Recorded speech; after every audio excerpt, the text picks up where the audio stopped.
Bonjour à tous, vous êtes bien sur la chaîne YouTube Nico Quintet Prono. Allez, on va démarrer un triptyque à Vincennes, vendredi, samedi, dimanche, tiercé, quarté, quintet plus sur l'hippodrome de Paris-Vincennes, le temple du trot, avec de très belles oppositions qui nous attirent l'œil sur la cendrée de Vincennes.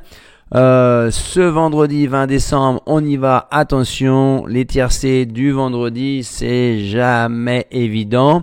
Là, une confrontation entre une génération, les J, que les mâles et hongres, pas de femelles, un seul échelon de départ, 2700 mètres grande piste, et qui n'ont pas gagné 115 000 euros.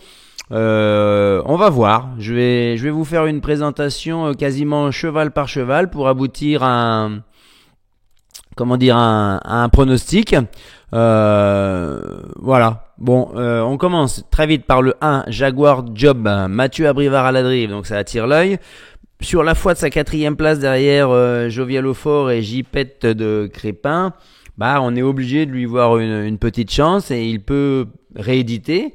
Maintenant, on verra plus tard. Est-ce que c'est la bonne ligne? On va se poser la question après.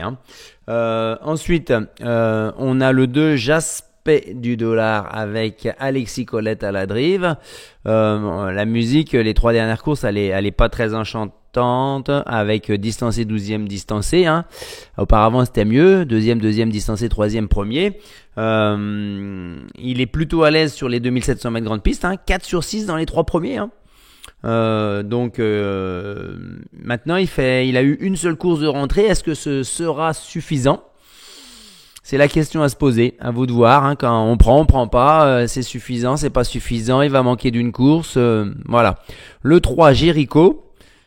Quelques noms simplement. Desmet, Raffin, Jean-Michel Bazir. Donc c'est quand même un cheval qui est plutôt bien entouré. Avec Yannick Desmet qu'on connaît quand même, c'est un gros investisseur belge dans les courses de trot françaises. Raffin qui le mène régulièrement, et là il a trouvé ni plus ni moins que Jean-Michel Bazir pour le driver. Il a été malheureux plein gaz la dernière course. On prend pas, à vous de voir, mais c'est difficile de s'en passer, je pense. Il a un peu abandonné dans la synthèse de la presse, on le voit là. Par contre, faut pas s'attendre à une cote très élevée compte tenu de la drive de Jean-Michel Bazir. Ensuite, le 4, Jackson Dark. Là, je dis attention. Il a été malheureux le 3 novembre à Argentan, dans une course qualificative à l'Open des Régions. Et il a été de nouveau malheureux. Et malgré son malheur, il a fait une fin de course très remarquée dans la finale du Trot des Régions des 5 ans. Il est à 2 sur 4 sur les 2700 mètres grande piste quand il est déféré des 4. J'en fais l'un de mes favoris. On va voir où je vais le situer ensuite.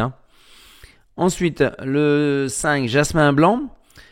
Il n'a quasiment pas pris un centime à Vincennes depuis 2 ans, avec une 5e place, c'est tout. Maintenant, il est déféré des 4. Son entraîneur ne baisse pas les bras, et si on se fie à son dernier driver, Jean-Charles Piton, qui dit qu'au moment de sa faute, il en avait plein les bras et qu'il l'aurait gagné. Donc, vous en faites ce que vous voulez. Il est très abandonné dans la synthèse de la presse. Personne ne le prend. Mais, on va se garder de l'éliminer. Le 6, Janko Hofer, l'un des deux atouts Bijon. Lui, on va résumer à 5 sur 5, 2700 mètres grande piste.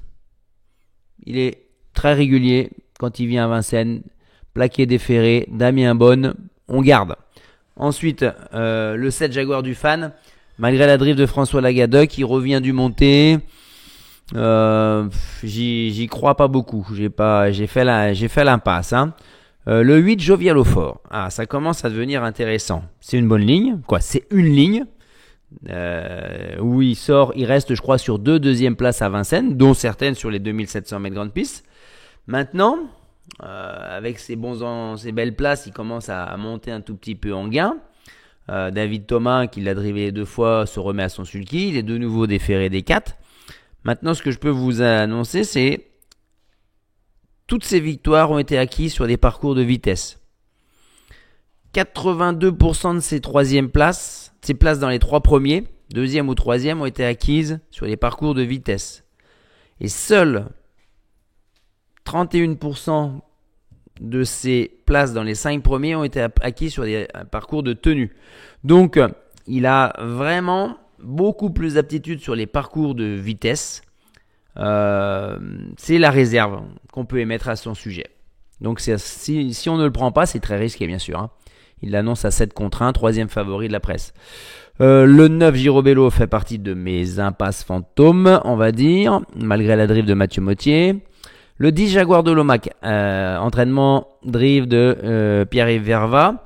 Il se frotte à de meilleurs lots enfin en 2024, mais il a franchi le palier et il est très très régulier. 10 fois sur 12 dans les 5 premiers, dont 3 sur 5 grandes pistes. Donc ça veut dire quand même qu'il y a ces 2 échecs grandes pistes, mais c'est vraiment un cheval sur lequel on peut compter qui va lutter pour les belles places selon moi.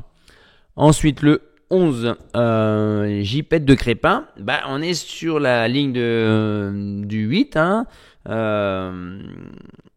Est-ce une ligne gagnante? Moi, c'est ça qui m'interroge. Malgré la drive de Raffin, j'aurais tendance à le mettre plus bas. Le 12, jeu coquin, je ne garde pas. Le 13, Jaguar d'Orbray. Malgré la confiance de son entraîneur qui annonce que le cheval est prêt pour une rentrée, Raffin qui reste avec lui sur une 3e place, une première place, a choisi le 11 et l'abandonne quelque part. Et chose étonnante, il ne le met même pas dans son pronostic. Bon, moi ça sera l'un des regrets éventuels. Ensuite, le 14 Jingle Lover, bonnes aptitudes, Pépé Ploquin à la drive, déféré des 4, fait souvent sa valeur. On ne peut pas le sortir d'un jeu, je pense. Le 15 Je te cherche, emoji rouge, malgré le clan du Val d'Estaing, malgré les 4 victoires sur ses 7 dernières courses. Il était malade, il est ferré, on s'en passe. Et enfin, le 16 Joker d'Ocagne, Gilles Curens. Là, c'est simple, je cite Gilles Curens. J'ai toujours eu un doute sur ses aptitudes à la grande piste, mais il peut quand même finir dans les 5. Bon, moi, je vais vérifier. Genibet, grande piste, 0 sur 4. Surtout pour toutes ces 4 courses donc sur la grande piste, 2700 mètres. Et sa meilleure place, c'est une 6e place en 13-9. Je pense que ça sera insuffisant, ça va pas passer pour moi. Donc voilà. Ça veut dire que on élimine Fantôme, Interdit, Rayure, Girobello, Je te cherche, 9 et 15. Le béton pour finir dans les 3, Jackson Dark. Ça va être lui, mon ticket gagnant. Le 10 Jaguar de Lomac, on va espérer qu'il puisse poursuivre sa belle régularité de 2024 jusqu'au bout de l'année 2024. Ensuite, j'ai pas mis le coquin à belle cote, ça sera bien entendu le 3 Jericho. Désolé les amis, c'est le 3 ici, on va tout de suite corriger. Voilà, je vérifie dans mon prono que je vais vous montrer juste après. Il est là, voilà, c'est ça. Le 3 Jericho, on va le mettre ici. Voilà, le coquin, le 3 Jericho, avec la drive de Bazir pour l'entraînement à Desmet. Ensuite, on enchaîne avec la déception, ça peut être le 12 jeu coquin. Et on aboutit à ce pronostic, voilà. Le 4 Jetson Dark, le 10 Jaguar de Lomac, le 6 Janko au fort, le 3 Jericho, le 14 Jingle Lover, le 2 Jaspe du Dollar, le 11 J-Pet de Crépin. Et après, soit c'est le 8e, le regret, comme vous voulez. Le 5, Jasmin Blanc. Voilà les chevaux vers qui je m'oriente. On prend des risques pour espérer qu'un jour ou l'autre, quand même, on puisse toucher un très très beau Quintet Plus, les amis. On se retrouve dès demain vendredi pour le Quintet Plus de samedi à Vincennes. Et on se retrouve, bien entendu, je ne vous l'ai pas mis, si vous voulez être membre de la chaîne Nico Quintet Prono, c'est ici que ça se passe. Rejoignez-nous. Normalement, ça reste réservé aux top abonnés. De temps en temps, je vous en laisse une en libre accès, libre service pour qu'après, en contrepartie, vous puissiez nous rejoindre. Bye bye les amis, à très bientôt.